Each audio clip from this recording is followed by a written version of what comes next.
Well, hi there. I'm Dave Myers, and you're listening to Verse by Verse. I remember it like it was yesterday. It was the first time that death visited me. Of course, death is always around, but this was the first time it came close to home. In fact, to my house. Here's a little background. It had become unwise for one set of my grandparents to live on their own in a small Chicago apartment, so we moved them north to our old farmhouse in rural Wisconsin. My parents shifted bedrooms a bit, stacked us boys in bunk beds in one room, and did a little remodeling to the other bedroom to make room for Grandma and Grandpa. It was not too much later that death visited. Now, to me, an 8-year-old, Grandpa Jim seemed ancient.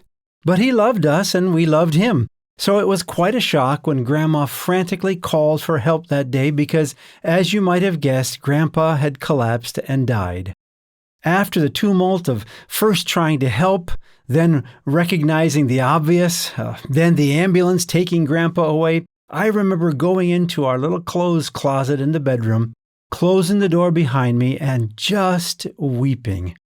It was the first time that death was so close and so real.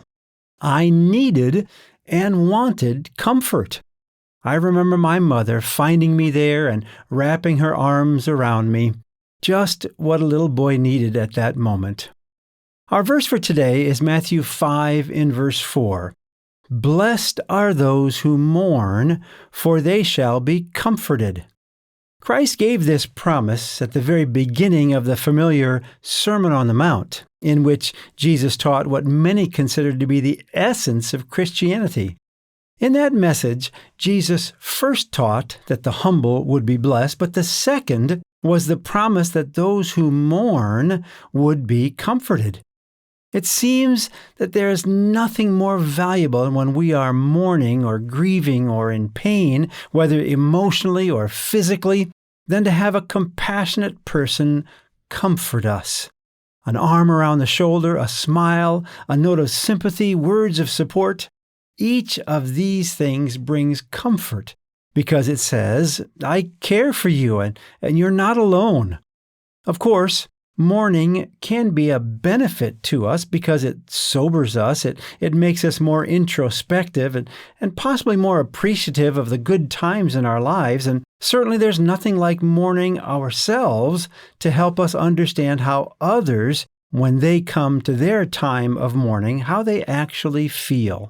Spending some time in that house of mourning gives us great insight on how important it is to comfort others when they enter that house.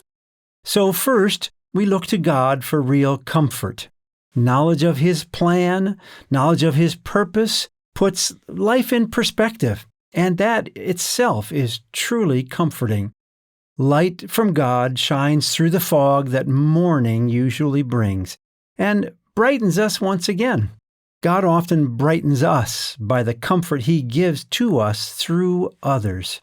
So if you're currently in the house of mourning, we pray that comfort will come soon, from God and from others. If you know others who have entered that house of mourning, reach out to them and let God give them comfort through you. Blessed are those who mourn, for they shall be comforted. If you've been enjoying Verse by Verse and want to help the show grow, here's what you can do to get the word out. Wherever you're listening, make sure to subscribe.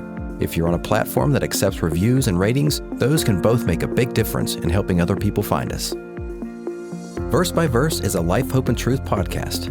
Check out the show notes to find more free content, like videos, articles, and booklets in our Learning Center.